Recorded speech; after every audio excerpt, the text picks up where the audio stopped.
நினைக்கிறீங்களா? முடியும்.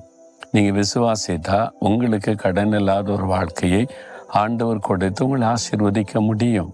எத்தனை பேர் கடன் இல்லாமல் வாழ்கிற கர்த்தருடைய பிள்ளைகளை நான் பார்த்திருக்கிறேன். அப்போ முதல்ல இந்த கடன் வாங்குற பழக்கத்தை நிறுத்தணும். இனி நான் கடன் வாங்க மாட்டேன்னு. இந்த கடன் வாங்குற பழக்கம் வந்து என்ன ஆகும் தெரியுமா? ஆண்டவர் மேல உள்ள விசுவாசம் போய்விடும். உங்களுடைய தேவை வந்த உடனே யார் நமக்கு பணம் கொடுப்பாங்க?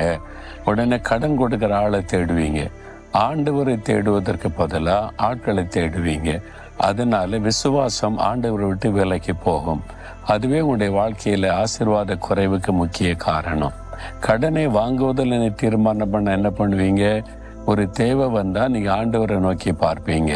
அப்ப ஆண்டவரின் தேவையை சந்திப்பாரு என்று கர்த்தரை சார்ந்து கொள்வீங்க. அந்த விசுவாசத்தை ஆண்டவர் கனப்படுத்துவார்.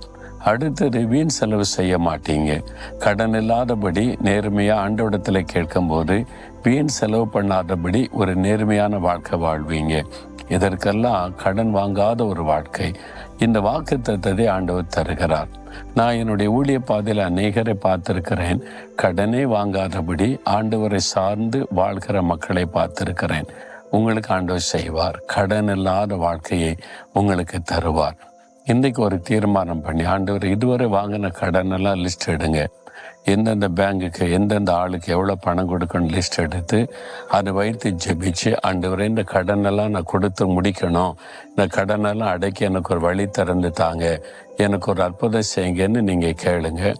ஆண்டவர் கடனை அடைப்பதற்கு ஒரு வழியை திறப்பார்.